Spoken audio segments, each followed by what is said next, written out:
all need that love. No love of this world will satisfy us. You know why? Because the love of this world has two problems. One, the love of this world is ridden with expectations and frustrations. People love us for what they expect us to be, not who we are.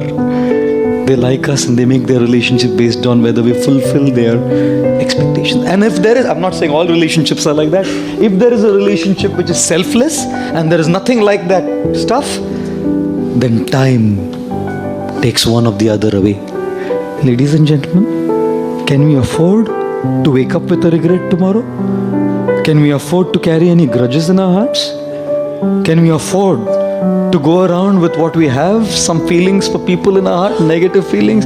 कल नहीं रहेंगे ना, उनको क्षमा मांगने का अवसर भी नहीं मिलेगा. And you will carry it